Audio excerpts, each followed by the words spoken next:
Hi friends, ಮುಂಬರುವ ಕಾಲದಲ್ಲಿ ಭಾರತ ದೇಶದಲ್ಲಿ ಬರುವ ಅತಿ ದೊಡ್ಡ ಅಪಾಯ ಯಾವುದು?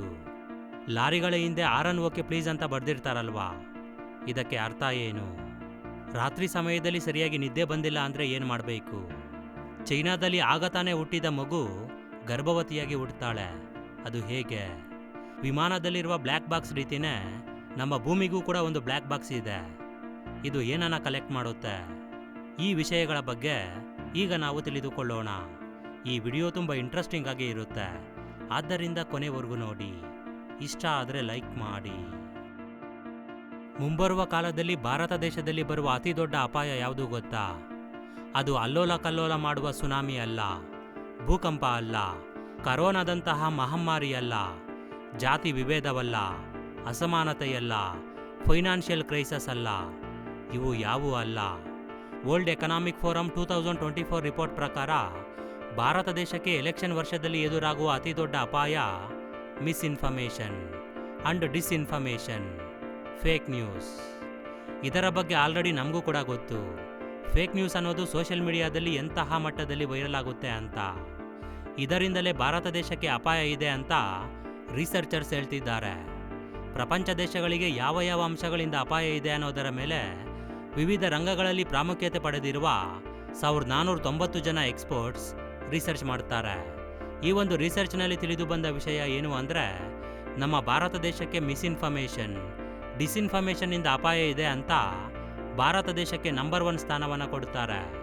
ಇದರ ಆಧಾರದ ಮೇಲೆ ವರ್ಲ್ಡ್ ಎಕನಾಮಿಕ್ ಫೋರಂ ಒಂದು ವರ್ಲ್ಡ್ ಮ್ಯಾಪನ್ನು ತಯಾರು ಮಾಡುತ್ತೆ.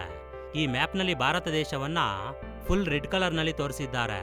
ಈ ಮ್ಯಾಪ್ನಲ್ಲಿ ಭಾರತಕ್ಕೆ ನಂಬರ್ 1 ಸ್ಥಾನವನ್ನು ಕೊಟ್ಟಿದ್ದಾರೆ.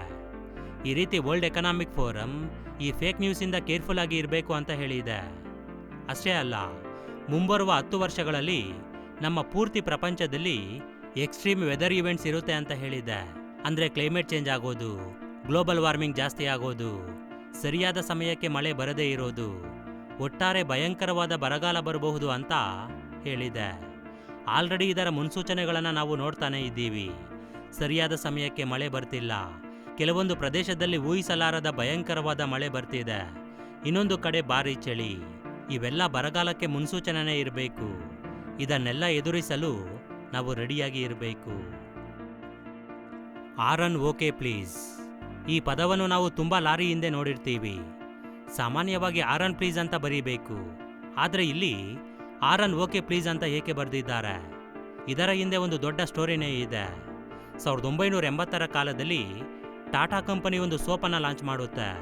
ಆ ಸೋಪ್ನ ಬ್ರ್ಯಾಂಡ್ ನೇಮ್ ಓಕೆ. ಈ ಓಕೆ ಸೋಪ್ನ ಲೋಗೋ ಫ್ಲವರ್. ಇನ್ನು ಟಾಟಾ ಸೇಲ್ ಮಾಡುವ ಲಾರಿಗಳಿದೆಯಲ್ವಾ, ಈ ಲಾರಿಗಳ ಹಿಂದೆ ಆರನ್ ಪ್ಲೀಸ್ ಅಂತ ಬರೀತಿದ್ರು. ಇನ್ನೂ ಅದರ ಮಧ್ಯದಲ್ಲಿ ಒಂದು ಗ್ಯಾಪ್ ಕೂಡ ಇತ್ತು. ಇದರಿಂದ ಆ ಮಧ್ಯದಲ್ಲಿ ಓಕೆ ಅಂತ ಬರೆದು ಸೋಪನ್ನು ಪ್ರಮೋಷನ್ ಮಾಡೋಣ ಅಂತ ಪ್ಲ್ಯಾನ್ ಮಾಡ್ತಾರೆ. ಈ ರೀತಿ ಮಧ್ಯದಲ್ಲಿ ಓಕೆ ಅಂತ ಬರೆದು ಫ್ಲವರ್ನಲ್ಲಿ ಅದನ್ನು ಡಿಸೈನ್ ಮಾಡ್ತಿದ್ರು. ಆದರೆ ಸ್ವಲ್ಪ ಕಾಲದ ನಂತರ ಈ ಒಂದು ಸೋಪ್ ಫ್ಲ್ಯಾಪ್ ಆಗಿ ಹೋಗುತ್ತೆ. ಆದರೆ ತುಂಬ ಜನ ಏನು ಅಂದ್ಕೊಳ್ತಾರೆ ಅಂದರೆ, ಲಾರಿಗಳ ಹಿಂದೆ ಈ ರೀತಿನೇ ಬರಿಬೇಕೇನೋ ಅಂತ, ಅಂದರೆ ಆರನ್ ಓಕೆ ಪ್ಲೀಸ್ ಅಂತಾನೆ ಬರೀಬೇಕು ಅಂತ ಎಲ್ಲರೂ ಕೂಡ ತಮ್ಮ ಲಾರಿಗಳ ಹಿಂದೆ ಆರನ್ ಓಕೆ ಪ್ಲೀಸ್ ಅಂತ ಬರೀತಾರೆ. ಈಗಲೂ ಕೂಡ ಇದನ್ನು ಕಂಟಿನ್ಯೂ ಮಾಡ್ತಿದ್ದಾರೆ. ಇದನ್ನು ಸೈಕಾಲಜಿಯಲ್ಲಿ ಆಡ್ ಮೆಂಟಾಲಿಟಿ ಅಂತ ಕರೀತಾರೆ. ಈ ಕಾಲದಲ್ಲಿ ತುಂಬ ಜನಕ್ಕೆ ಇರುವ ಸಾಮಾನ್ಯ ಸಮಸ್ಯೆ ಅಂದರೆ ಅದು ನಿದ್ದೆ ಸಮಸ್ಯೆ. ವರ್ಕ್ ಟೆನ್ಷನ್ನಿಂದ, ಓವರ್ ಥಿಂಕಿಂಗಿಂದ, ಹೆಚ್ಚು ಸಮಯ ಮೊಬೈಲ್ ಕಂಪ್ಯೂಟರನ್ನು ನೋಡೋದ್ರಿಂದ ರಾತ್ರಿ ಸಮಯದಲ್ಲಿ ಸರಿಯಾಗಿ ನಿದ್ದೆ ಬರೋದಿಲ್ಲ. ಇನ್ನು ಸರಿಯಾಗಿ ನಿದ್ದೆ ಬರಬೇಕು ಅಂದರೆ ಕೆಲವು ಅಭ್ಯಾಸಗಳನ್ನು ನಾವು ಪಾಲಿಸಬೇಕು. ಇನ್ನೂ ಕೆಲವು ದುರಭ್ಯಾಸಗಳನ್ನು ದೂರ ಮಾಡಬೇಕು. ಅದರಲ್ಲಿ ಮೊದಲನೆಯದು, ರಾತ್ರಿ ಮಲಗೋದಕ್ಕಿಂತ 1 ಅಥವಾ 2 ಗಂಟೆಗಳ ಮುಂಚೆನೇ ಮೊಬೈಲ್, ಕಂಪ್ಯೂಟರ್, ಟಿವಿ ನೋಡೋದನ್ನು ಬಿಡಬೇಕು. ನಾವು ಮಲಗುವ ರೂಮ್ನಲ್ಲಿ ವೆಂಟಿಲೇಷನ್ ಚೆನ್ನಾಗಿರಬೇಕು. ಅದೇ ರೀತಿ ರೂಮ್ ಅನ್ನೋದು ಡಾರ್ಕ್ ಆಗಿ ಇರಬೇಕು. ಅದೇ ರೀತಿ ನಾವು ಹಾಕೊಳ್ಳೋ ಬ್ಲ್ಯಾಂಕೆಟ್ ಸ್ವಲ್ಪ ದಪ್ಪ, ಸ್ವಲ್ಪ ತೂಕ ಇರಬೇಕು. ಇದರಿಂದ ಒಳ್ಳೆ ನಿದ್ದೆ ಬರುತ್ತೆ. ಆ ಬ್ಲ್ಯಾಂಕೆಟ್ನಿಂದ ಬರುವ ಪ್ರೆಷರ್ ಡೀಪ್ ಟಚ್ ಪ್ರೆಷರ್ ಅನ್ನೋ ಥೆರಪಿ ರೀತಿ ಕೆಲಸ ಮಾಡುತ್ತೆ. ಇದರಿಂದ ಮೆಲಟೋನಿನ್ ಅನ್ನೋ ಹಾರ್ಮೋನ್ ಹೆಚ್ಚಾಗಿ ರಿಲೀಸ್ ಆಗುತ್ತೆ. ಇದು ನಿದ್ದೆ ಹೋಗೋದಕ್ಕೆ ಸಹಾಯ ಮಾಡುತ್ತೆ. ಅದೇ ರೀತಿ ಸ್ಟ್ರೆಸ್ ಹಾರ್ಮೋನ್ ಅನ್ನು ಕೂಡ ಕಮ್ಮಿ ಮಾಡುತ್ತೆ. ಚೈನಾದ ಹಾಂಗ್ಕಾಂಗ್ನಲ್ಲಿ ಒಂದು ಮಿಸ್ಟೀರಿಯಸ್ ಮೆಡಿಕಲ್ ಕೇಸ್ ಬರುತ್ತೆ. ಅದೇನು ಅಂದರೆ, ಆಗ ತಾನೇ ಹುಟ್ಟಿದ ಒಂದು ಹೆಣ್ಣು ಮಗು ಹೊಟ್ಟೆಯಲ್ಲಿ ಅವಳಿ ಪಿಂಡಗಳು ಇವೆ. ಅಂದ್ರೆ ಆ ಮಗು ಹುಟ್ಟಿದಾಗಲೇ ಒಂದು ಗರ್ಭಿಣಿಯಾಗಿ ಹುಟ್ಟುತ್ತಾಳೆ. ಪ್ರಾರಂಭದಲ್ಲಿ ಡಾಕ್ಟರ್ ಸ್ಕ್ಯಾನಿಂಗ್ ಅನ್ನ ಮಾಡಿ ಹೊಟ್ಟೆಯ ಒಳಗೆ 2 ಗಡ್ಡೆಗಳಿವೆ ಅಂತ ಅಂದುಕೊಳ್ಳುತ್ತಾರೆ. ಆದ್ರೆ ಆ ಗಡ್ಡೆಗಳಲ್ಲಿ ಬೆನ್ನು ಮೂಳೆ, 4 ಅವಯವಗಳು, ಚರ್ಮ, ಕರುಳು, ಮೂಳೆಗಳು, ಮೆದುಳಿನಲ್ಲಿರುವ ನ್ಯೂರಾನ್ಗಳು ಇವೆಲ್ಲ ಕ್ರಿಯೇಟ್ ಆಗ್ತಿವೆ. ಇಲ್ಲಿ ಇನ್ನೊಂದು ವಿಚಿತ್ರ ಏನು ಅಂದ್ರೆ ಆ ಮಗು ಹೊಟ್ಟೆ ಒಳಗೆ ಇರುವ ಪಿಂಡಗಳಿಗೆ 10 ವಾರಗಳ ವಯಸ್ಸಾಗಿರುತ್ತೆ. ಪ್ರಾರಂಭದಲ್ಲಿ ಆ ಮಗು ಹೊಟ್ಟೆ ಒಳಗೆ ಆ ಪಿಂಡಗಳು ಹೇಗೆ ಬೆಳೆದವು ಅಂತ ಡಾಕ್ಟರ್ಸ್ಗೆ ಅರ್ಥ ಆಗಲಿಲ್ಲ. ಒಂದು ಮಗು ಹುಟ್ಟೋದಕ್ಕಿಂತ ಮುಂಚೆನೇ ಗರ್ಭವತಿಯಾಗುವುದು ಅನ್ನೋದು ಈ ಪ್ರಪಂಚದಲ್ಲಿ ಅಸಾಧ್ಯವಾದ ವಿಷಯ. ಆ ಮಗುವಿನ ತಾಯಿ ಗರ್ಭವತಿಯಾದಾಗ ಅವರ ಹೊಟ್ಟೆ ಒಳಗೆ 3 ಪಿಂಡಗಳು ಇರುತ್ತೆ. ಆದರೆ ಈ ಒಂದು ಪಿಂಡ ಬೇಗ ದೊಡ್ಡದಾದ ಕಾರಣ ಉಳಿದ 2 ಪಿಂಡಗಳನ್ನ ಈ ಒಂದು ಪಿಂಡ ಅಬ್ಸರ್ವ್ ಮಾಡಿಕೊಳ್ಳುತ್ತೆ. ಈ ರೀತಿಯಾಗಿ ಆ ಪಿಂಡಗಳು ಆ ಮಗುವಿನ ಹೊಟ್ಟೆ ಒಳಗೆ ಹೋಗಿರಬಹುದು ಅಂತ ಡಾಕ್ಟರ್ಸ್ ಹೇಳ್ತಾರೆ. ಆನಂತರ ಆ ಮಗುವಿಗೆ ಆಪರೇಷನ್ ಅನ್ನ ಮಾಡಿ ಹೊಟ್ಟೆ ಒಳಗೆ ಇದ್ದ ಪಿಂಡಗಳನ್ನ ತೆಗೆದು ಹಾಕ್ತಾರೆ. ಇದು ಒಂದು ರೇರ್ ಮೆಡಿಕಲ್ ಕಂಡೀಷನ್. ವಿಮಾನದಲ್ಲಿ ಯಾವುದಾದರೂ ದುರಂತ ನಡೆದಾಗ ಆ ದುರಂತ ಯಾವ ರೀತಿ ನಡೆದಿದೆ ಅಂತ ತಿಳಿದುಕೊಳ್ಳಲು ಒಂದು ಬ್ಲ್ಯಾಕ್ ಬಾಕ್ಸ್ ಇರುತ್ತೆ. ಆ ವಿಮಾನಕ್ಕೆ ಏನೇ ಆದರೂ ಸರಿ, ಆ ಬ್ಲ್ಯಾಕ್ ಬಾಕ್ಸ್ಗೆ ಮಾತ್ರ ಏನೂ ಆಗೋದಿಲ್ಲ. ಈ ರೀತಿ ಇದನ್ನ ಇನ್ಸ್ಪೈರ್ ಆಗಿ ತೆಗೆದುಕೊಂಡು ಆಸ್ಟ್ರೇಲಿಯಾಗೆ ಸೇರಿದ ವಿಜ್ಞಾನಿಗಳು ನಮ್ಮ ಭೂಮಿಗೂ ಕೂಡ ಒಂದು ಬ್ಲ್ಯಾಕ್ ಬಾಕ್ಸ್ ಅನ್ನು ರೆಡಿ ಮಾಡಿದ್ದಾರೆ. ಅರ್ತ್ ಬ್ಲ್ಯಾಕ್ ಬಾಕ್ಸ್ ಅಂತ ಕರೆಯುವ ಇದನ್ನ 3 ಇಂಚು ಮಂದ ಇರುವ ಸ್ಟೀಲ್ನಿಂದ ರೆಡಿ ಮಾಡಿದ್ದಾರೆ. ಅದೇ ರೀತಿ ಇದು 33 ಅಡಿ ಉದ್ದದಿಂದ ಒಂದು ಬಸ್ ರೀತಿ ಇರುತ್ತೆ.